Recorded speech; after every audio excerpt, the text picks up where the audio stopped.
Parshat Ki Tavo is unfortunately notorious because it contains the tochacha, the rebuke, the curses, but it also contains blessings. And one of those blessings is where Moshe says to the Jewish people that if you do what is right, if you follow Hashem's ways, v'netancha Hashem l'rosh v'lo lezanav. Hashem will make you the head and not the tail. V'hayita rak lamala. You will be only above, v'lo tieh lamata, and you will not be below. This is the wonderful blessing that is given. And by the way, this is one of the things that we do on the evening of Rosh Hashanah. Some people have a head of a fish, and they make, or maybe even the head of a ram, and they say this prayer. They say, Hashem, you should make us just as the Rosh, the head, and not the tail. But the Chatam Sofer, quoted by Rabbi Biderman, is somewhat perplexed by the wording of this blessing. Because it says, Hashem will make you the head and not the tail. V'hayita rak lamala. You will only be above. You will only be at the top. What is that word only? You will only be at the top. Why doesn't the Torah say you will be at the top and not at the bottom? What is the word only? V'hayita rak lamala.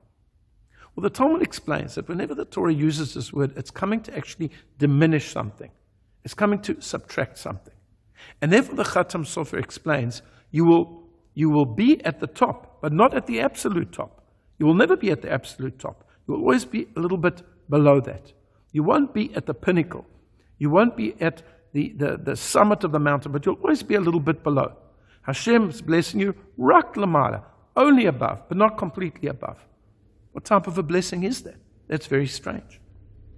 So the Chatam Sofer explains as follows, is that if we have perfection in our lives, if we have spiritual perfection, if we have intellectual perfection, if we have monetary perfection, there is basically nothing to live for anymore. We have achieved everything. And the Chatam Sofer actually recorded a case where, from his time in the 18th century, where a person had committed suicide. They left a note and they said, my life lacks nothing. I have everything. I have everything I need. I have all the money I need. And that is why I am committing suicide. It's the very fact that we lack things. We lack material success. And we lack intellectual success. That is what forces us to go on and to grow all of the time. If I know everything in the Torah, why will I learn anymore? But of course, I cannot know everything in the Torah. I cannot have all of the money in the world. I cannot have spiritual success. I have to continue to grow all of the time.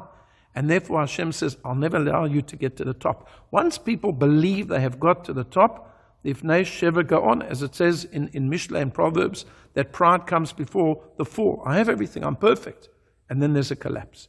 So Hashem promises us, appreciate the fact that you're not perfect. Appreciate the fact that you are challenged and that there are things lacking in your life. Because when you aim for perfection, you may not ever reach it, but when you aim for perfection, that is when you become the great person you were meant to be. I wish you a Shabbat Shalom.